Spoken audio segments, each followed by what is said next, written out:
Durante casi 20 años, la identidad de este asesino en serie fue un misterio, hasta que su hijo de 15 años descubrió un cráneo humano en su propiedad y alertó a la policía. Otro asesino eludió la justicia durante 137 años, hasta que el ADN de su sobrina nieta finalmente lo delató. Puede que parezcan increíbles, pero son historias reales de cómo las revelaciones familiares llevaron a la caída de notorios asesinos en serie. En el vídeo de hoy hemos recopilado 14 de estas historias. Empecemos por la más impactante. Jack el Destripador. Durante más de un siglo, Jack el Destripador ha sido un misterio sin resolver. Fue un asesino sin rostro que aterrorizó el distrito londinense de Whitechapel entre 1888 y 1891. Al menos 5 mujeres fueron víctimas de sus espantosos ataques, cuyos cuerpos quedaron mutilados de tal manera que conmocionaron a la ciudad. Pero a pesar de las infinitas teorías, investigaciones policiales y especulaciones descabelladas, su identidad seguía siendo un misterio. En un sorprendente giro del destino, 137 años después, por fin tenemos un nombre para este escurridizo asesino: Aaron Kosminski. A diferencia de lo que mucha gente pensaba, este asesino no era un experto asesino, un cerebro criminal o una figura ninja en la sombra acechando en la oscuridad. Era solo un barbero inmigrante polaco de 23 años que vivía en Londres en el momento de los asesinatos. Sin embargo, para dar algo de crédito a la policía, Kosminski había sido sospechoso en su día. Incluso fue mencionado en un memorándum policial de 1894 por Sir Melville Macnaghten, que simplemente se refirió a él como Kosminski. Pero, como la historia lo tendría, nunca hubo pruebas suficientes para atraparlo. Sin embargo, 137 años después, alguien decidió echar otro vistazo a una vieja prueba: un chal. Sí, un simple trozo de tela encontrado en una de las escenas del crimen. Cuando los expertos forenses realizaron pruebas modernas de ADN en este simple tejido, los resultados que obtuvieron fueron asombrosos. Las pruebas de ADN revelaron material genético que vinculaba a Kosminski con los asesinatos. Seguro que te preguntas cómo sucedió eso, ya que Kosminski debió de haber muerto hace mucho tiempo. Pues bien, el ADN encontrado en el chal coincidía con el de una de sus sobrinas nietas, que ofreció voluntariamente su ADN para ser utilizado en el ejercicio. La identidad de Kosminski fue revelada por su sobrina nieta años más tarde. La identidad de Jack el Destripador siguió siendo un misterio durante más de un siglo, hasta que la ciencia forense moderna finalmente la reveló. Sin embargo, a veces la verdad no se pierde en el tiempo. Se esconde a plena vista, esperando a ser descubierta, al igual que los horrores enterrados en el propio patio trasero de Herb Baumeister. Herb Baumeister. Herb Baumeister parecía un hombre de negocios corriente. Tenía mujer, hijos y un par de tiendas de segunda mano a su nombre. Pero detrás de esa vida aparentemente normal había algo horrible. Se cree que entre los años 80 y 90 asesinó al menos a 25 hombres. Y podría haber salido impune de ello si no fuera por un descubrimiento hecho por su propio hijo. Era junio de 1996 cuando el hijo de 15 años de Baumeister se topó con un cráneo humano a unos 73 metros de su casa. Ahora bien, la mayoría de los padres se asustarían, llamarían a la policía y empezarían a cuestionarlo todo. Pero Herb tenía una explicación preparada. Le dijo a su familia que era de la consulta médica de su difunto padre. Pero su esposa, Juliana, no se lo creyó. Ya estaban en medio de un proceso de divorcio, y este descubrimiento fue demasiado. El día después de que se encontrara el cráneo, obtuvo una orden de protección de emergencia, que mantenía a Herb alejado de ella y de sus hijos. Y entonces comenzó la verdadera excavación, literalmente. La policía empezó a registrar la finca familiar de 7,3 hectáreas, Fox Hollow Farm, y lo que encontraron fue más que inquietante. Dispersos por la propiedad, había más de 10.000 huesos y fragmentos humanos. No era un pequeño entierro en el patio trasero, sino un cementerio. Los investigadores creían que estos restos pertenecían al menos a 25 personas. Antes de que la policía pudiera arrestarlo, Baumeister huyó a Canadá y se quitó la vida. Así de fácil. Escapó de la justicia, dejando atrás una propiedad llena de preguntas sin respuesta y familias desesperadas por cerrar el capítulo. Herb Baumeister no fue el único depredador que logró integrarse en la sociedad sin ser detectado. En todo el país, otro hombre aparentemente normal llevaba una doble vida. El asesino del Estado Dorado. Joseph DeAngelo parecía un jubilado más en su tranquilo barrio de California, pero durante más de una década, este hombre de aspecto corriente llevó una doble vida. Una como un anciano afable, y la otra como uno de los depredadores en serie más aterradores de la historia de Estados Unidos. Entre 1974 y 1986, DeAngelo aterrorizó California. Cambió de ubicación y de táctica con tanta frecuencia que las fuerzas del orden pensaron que perseguían a 3 personas diferentes. Primero, fue el Visalia Ransacker, un merodeador que robó en más de 100 casas. Luego, se convirtió en el East Area Rapist, un sádico agresor que acechaba y agredía a mujeres en todo Sacramento. Y, finalmente, fue el acosador nocturno original, un asesino a sangre fría que llevó sus crímenes al sur de California. No fue hasta mucho más tarde que las autoridades se dieron cuenta de que todos eran el mismo hombre. Sus crímenes eran escalofriantes. Acechaba a sus víctimas durante días, incluso irrumpía en sus casas de antemano para abrir las ventanas o dejarles cordeles, los mismos cordeles que luego utilizaba para atarlas. Comenzó con mujeres solteras, luego empezó a atacar a parejas, atando a los hombres y apilando platos en sus espaldas, advirtiéndoles que si oía que los platos se movían mientras atacaba a sus esposas o novias, los mataría a ambos. Y luego, a menudo se quedaba en sus casas, tomándose su tiempo como si viviera allí. En 2001, las pruebas de ADN confirmaron que el violador del Este y el acosador nocturno original eran el mismo hombre. Luego, en 2018, los investigadores intentaron algo diferente. Subieron el ADN de las escenas del crimen a un sitio web público de genealogía y encontraron una coincidencia parcial. Fue un movimiento innovador y los llevó directamente a DeAngelo. El 24 de abril de 2018, la policía arrestó al hombre de 72 años en su casa de Citrus Heights. DeAngelo no era el único depredador que creía que era intocable. A cientos de kilómetros de distancia, otro hombre de familia aparentemente respetable había estado jugando al mismo juego siniestro, burlándose de la policía con su propia firma retorcida. Atar, torturar, matar. Asesino BTK. Dennis Rader engañó a todo el mundo.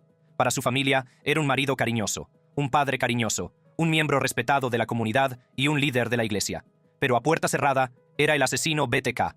Bind, torture, kill. Atar, torturar, matar, un depredador sádico que aterrorizó a Wichita, Kansas, durante décadas. De 1974 a 1991, Rader asesinó a 10 personas. Las acechaba, entraba en sus casas y utilizaba cualquier cosa que tuvieran para inmovilizarlas y matarlas. Luego, robaba pequeños recuerdos solo para revivir el momento más tarde. Pero no se conformaba con matar. Quería que la gente supiera que había sido él.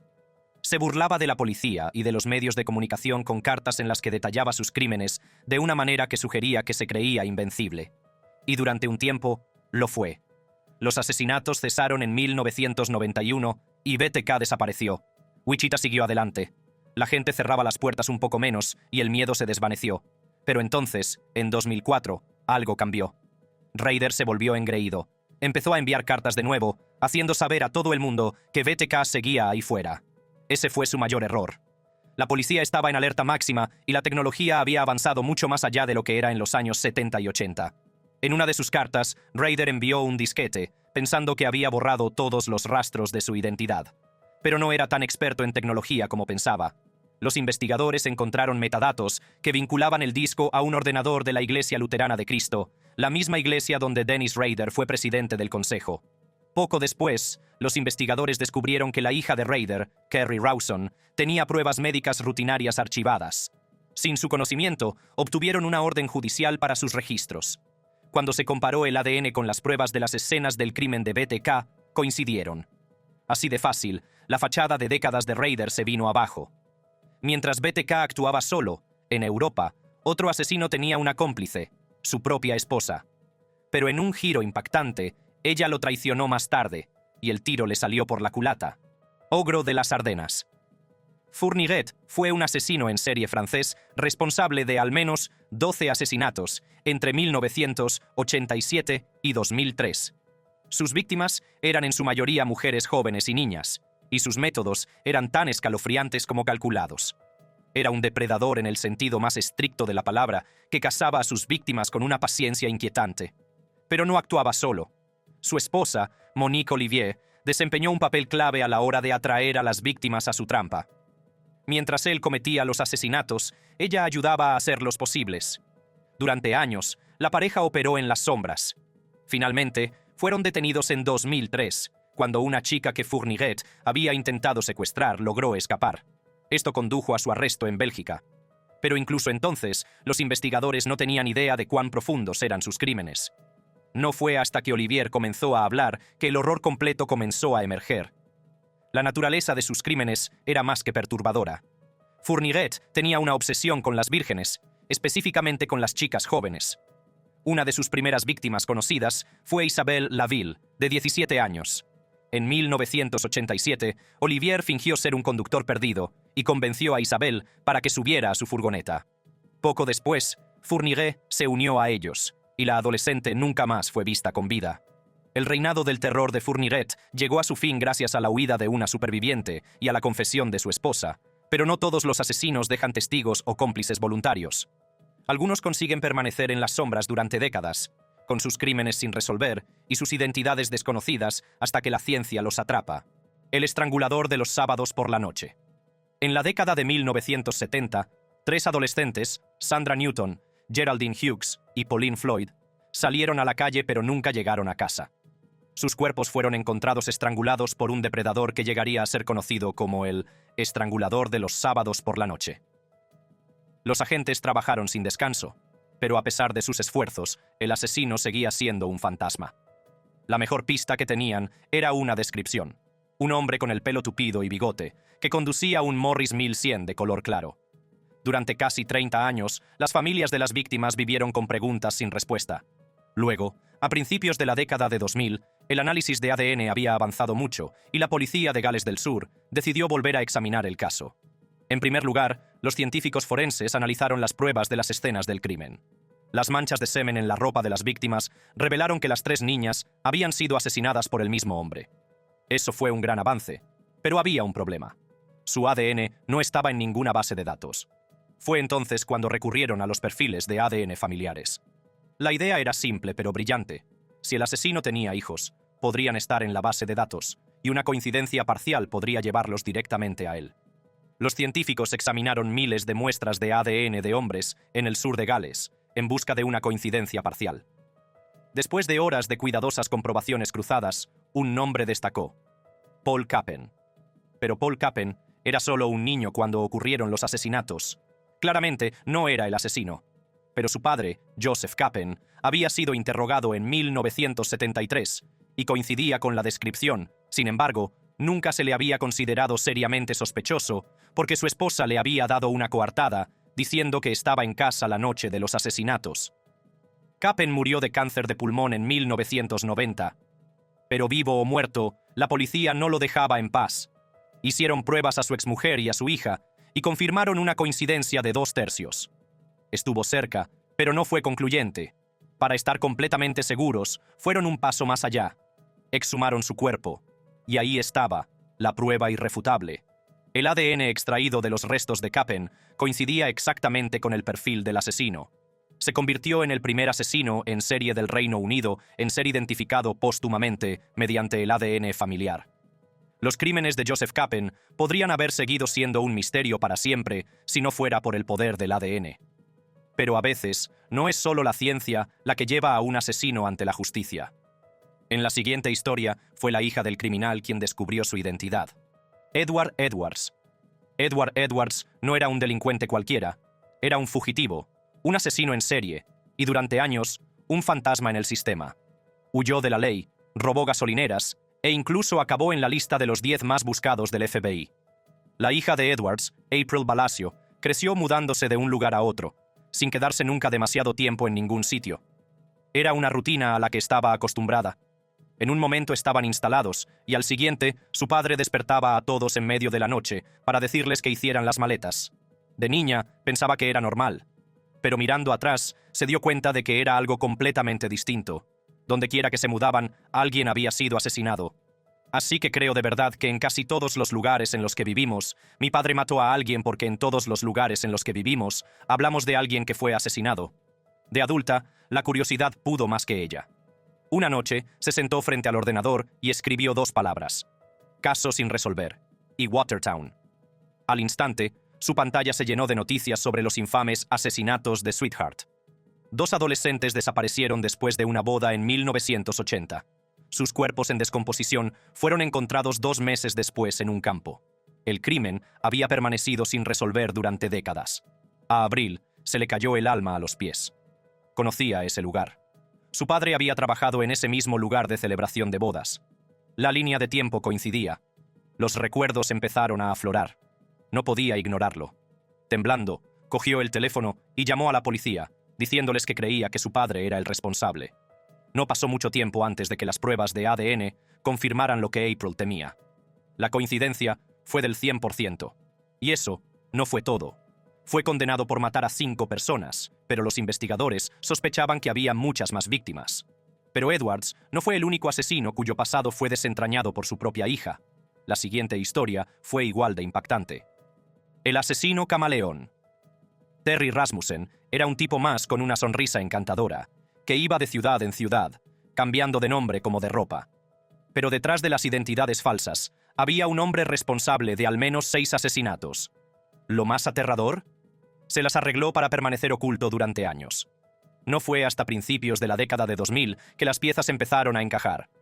Una mujer llamada Lisa, que había sido criada por Rasmussen, siempre tuvo la sensación de que algo no iba bien en su infancia. No tenía recuerdos reales de su madre biológica, y el hombre que la crió nunca hablaba del pasado. Cuando creció, se hizo una prueba de ADN por curiosidad. Lo que descubrió fue una pesadilla. Lisa no era en realidad Lisa. Su ADN no coincidía con el del hombre al que había llamado padre. De hecho, coincidía con el de un caso de persona desaparecida de la década de 1980. Los investigadores empezaron a investigar. Uno de los mayores avances se produjo cuando la policía lo relacionó con los asesinatos de Bear Brook, en Nuevo Hampshire, donde se encontraron 4 cadáveres metidos en barriles en una zona boscosa. 2 de las víctimas eran una mujer y una niña. Las pruebas de ADN confirmaron más tarde que la niña era hija biológica de Rasmussen, pero la mujer no era su madre. Y así, de repente, surgió un misterio completamente nuevo. Rasmussen ya estaba muerto cuando se descubrió el alcance total de sus crímenes. Pero incluso en la muerte, se negó a revelar sus secretos. Los investigadores tuvieron que reconstruir todo a partir de registros antiguos, coincidencias de ADN y relatos de personas que se habían cruzado con él. Aún así, no se han identificado todas las víctimas. La siguiente historia trata sobre un asesino en serie que permaneció invisible hasta que el ADN de su hijo condujo a las autoridades directamente hasta él. El durmiente sombrío. Lonnie Franklin Jr. era un mecánico amable, siempre dispuesto a echar una mano, especialmente a las mujeres que necesitaban reparaciones en el coche. Pero detrás de esa actitud servicial había algo aterrador.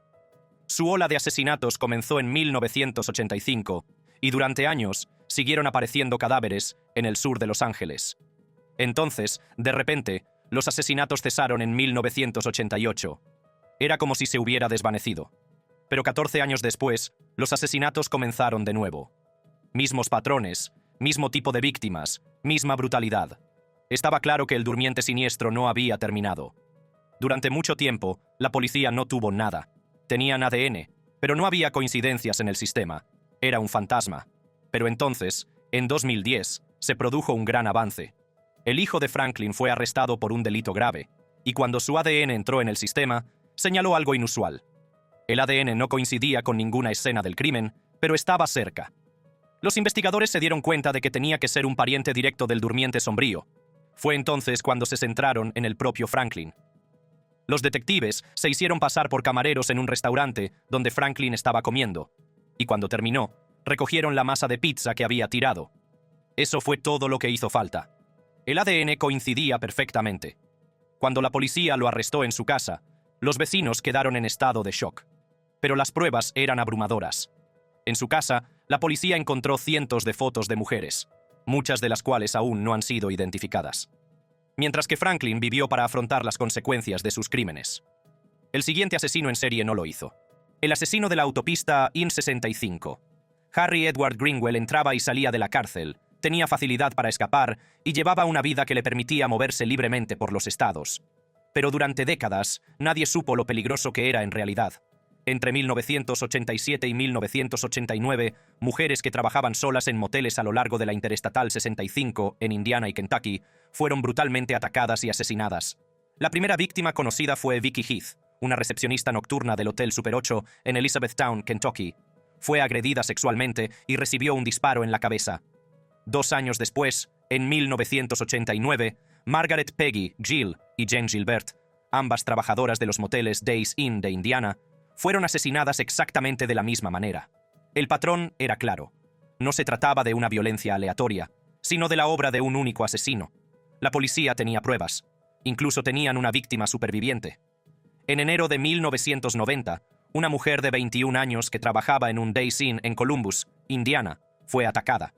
Consiguió escapar y dio una descripción increíblemente detallada de su agresor. Un hombre con ojos verdes y un ojo derecho vago. Era una pista sólida, pero incluso con su relato y todas las pruebas forenses, el caso se enfrió. Durante más de 30 años, las familias esperaron respuestas. Luego, en 2022, la ciencia finalmente alcanzó al pasado. Las pruebas de ADN tomadas de las escenas del crimen se sometieron a pruebas genealógicas avanzadas, y los resultados fueron innegables. El asesino de la I-65 fue identificado como nada menos que Harry Edward Greenwell. Pero cuando su nombre se relacionó finalmente con los asesinatos, ya había muerto de cáncer en 2013, sin dejar ninguna posibilidad de justicia. Para las familias de las víctimas, fue un alivio conocer finalmente la verdad, pero también hubo frustración. Greenwell se había salido con la suya. La tecnología del ADN sigue descubriendo la verdad, demostrando que incluso los asesinos más escurridizos no pueden escapar de la ciencia para siempre. Y en la siguiente historia, veremos cómo el poder de la ciencia prevaleció una vez más sobre el mal. El estrangulador de Boston. A principios de la década de 1960, Boston vivía con miedo. Se encontraban mujeres asesinadas en sus propias casas, con los cuerpos abandonados en posiciones inquietantemente escenificadas. La prensa llamó al sospechoso el estrangulador de Boston. Y entonces, así como así, los asesinatos cesaron. De repente, mientras cumplía condena por delitos no relacionados, Albert DeSalvo confesó ser el estrangulador de Boston. Todos y cada uno de los asesinatos. Compartió detalles que solo el asesino podría conocer. Pero había un problema. Su confesión se la hizo a un compañero de prisión, no en un tribunal. Eso significaba que no podía utilizarse en su contra. No había pruebas físicas que lo vincularan con los crímenes, por lo que nunca fue acusado formalmente. En cambio, fue a prisión por otros delitos y, en 1973, lo mataron tras las rejas. ¿Caso cerrado? No del todo. Durante décadas, la confesión de DeSalvo fue puesta en duda. Algunos creían que era un fraude, que se atribuía crímenes que no había cometido solo para llamar la atención, o tal vez para llegar a algún tipo de acuerdo. Otros pensaban que tenía que haber más de un asesino. Pero entonces, en 2013, casi 50 años después de los asesinatos, la ciencia intervino para zanjar el debate. Gracias a los avances en la tecnología del ADN, los expertos forenses pudieron analizar las pruebas recogidas de la última víctima, Mary Sullivan. ¿Y adivina qué? El ADN encontrado en la escena del crimen coincidía. El siguiente asesino en serie estuvo a punto de ser capturado, pero logró fingir su inocencia hasta que sucedió algo inesperado. El asesino del Río Verde, Gary Ridgway. Gary Ridgway, más conocido como el asesino del Río Verde, fue uno de los asesinos en serie más prolíficos de la historia de Estados Unidos. Cuando finalmente fue capturado en 2001, se le habían atribuido 49 asesinatos, pero los investigadores sospechan que el número real es superior a 90. ¿Y lo más aterrador? Casi se sale con la suya. Durante años, Ridgway llevó una doble vida. De día, trabajaba en una fábrica de camiones en Renton, Washington. De noche, merodeaba por las calles, acechando a mujeres que a menudo se encontraban en situaciones vulnerables. La mayoría de sus víctimas eran trabajadoras sexuales y fugitivas, personas que pensaba que nadie echaría de menos. Las estrangulaba, a veces con las manos desnudas, a veces con una cuerda, y luego tiraba sus cuerpos en zonas apartadas.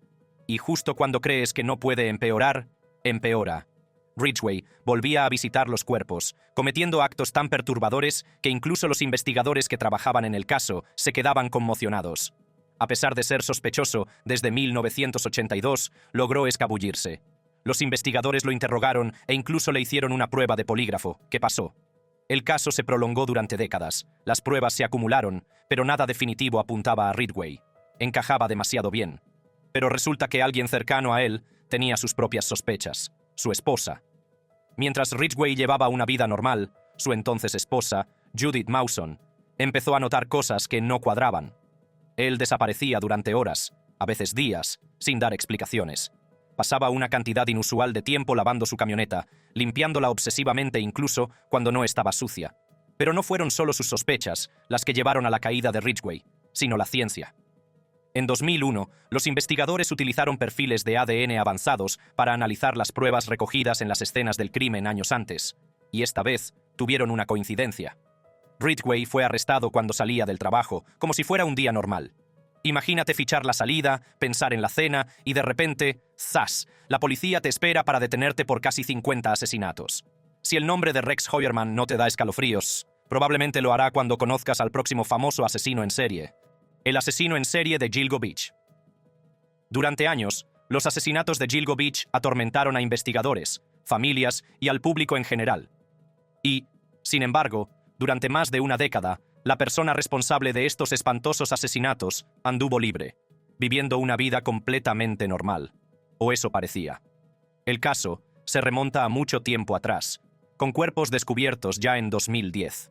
La policía buscaba inicialmente a una mujer desaparecida llamada Shannan Gilbert, que desapareció tras llamar al 911 presa del pánico. En lugar de encontrar a Shannan, se toparon con otras 4 mujeres. Sus restos fueron encontrados a menos de un cuarto de milla entre sí, cerca de la playa de Gilgo.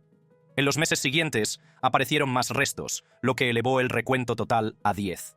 Ahora, en 2023, las autoridades finalmente tenían un sospechoso: Rex Heuermann, un arquitecto de Manhattan que vivía en Massapequa Park, Long Island. Un tipo aparentemente normal, con familia y carrera. Pero aquí es donde se pone aún más espeluznante. Uno pensaría que la evidencia de ADN que vincula a un sospechoso con la escena del crimen sería el último clavo en el ataúd. Y, bueno, lo fue, pero no de la forma que esperabas. En 2020, las pruebas forenses identificaron un mechón de pelo encontrado en una de las víctimas. Pero no era de Heuermann, pertenecía a su hija, que habría sido solo una niña pequeña en el momento del asesinato. No, ella no estaba involucrada, pero ese pelo fue suficiente para llevar a los detectives directamente a la puerta de Heuermann. Encontraron un archivo en un disco duro en su sótano. Tenía listas de comprobación para antes, durante y después de los asesinatos, con notas sobre lo que funcionó y lo que mejoraría la próxima vez. Aún más inquietante, coleccionaba recuerdos, periódicos y revistas viejos con artículos sobre los asesinatos, guardados como si fueran recuerdos. Entre ellos había un ejemplar del New York Post de 2003 con un artículo sobre el mismo caso que acabaría con él. Era como si quisiera revivir el horror una y otra vez. El siguiente asesino en serie nunca fue sospechoso. De hecho, nunca lo habrían capturado si su pariente no hubiera hecho algo inesperado. William Devin Howell. William Devin Howell logró pasar desapercibido durante años, viviendo lo que parecía una vida sin complicaciones. Pero Howell no era un delincuente cualquiera, era un violador y asesino en serie, responsable de la muerte de 7 mujeres en 2003. Y durante mucho tiempo, nadie tenía ni idea. No fue un gran avance policial lo que condujo a su caída, ni una persecución dramática, ni un trabajo de detective sofisticado. Fue un antiguo pariente quien finalmente habló, conectando los puntos y vinculando a Howell con la serie de desapariciones que habían dejado a las familias en agonía.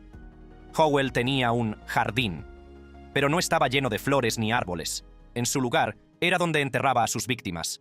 Un cazador se topó con el espantoso lugar en 2005, pero para entonces los cuerpos se habían reducido a restos óseos. El terreno dificultó la investigación de las autoridades, lo que retrasó la recuperación de las víctimas y prolongó el dolor de sus familias. Una de sus víctimas, Janice Roberts, era una mujer transgénero cuya vida se truncó cuando se cruzó en el camino de Howell. Ella, junto con las otras 6 mujeres, fue víctima de un hombre que ocultaba sus oscuros impulsos tras un exterior modesto. Quizás la parte más aterradora. Howell no es un nombre infame como Ted Bundy o Jeffrey Dahmer. No estuvo en los titulares durante años antes de ser atrapado. Simplemente estaba ahí, acechando en las sombras. Sus crímenes pasaban desapercibidos, hasta que no fue así. Y eso es lo que tienen los asesinos en serie. A veces, no son los que esperamos. A veces, son los que ni siquiera notamos, hasta que es demasiado tarde. Y con esto, llegamos al final del video de hoy. Si te ha gustado este video, haz clic en cualquiera de las tarjetas que aparecen en tu pantalla para ver más contenido como este.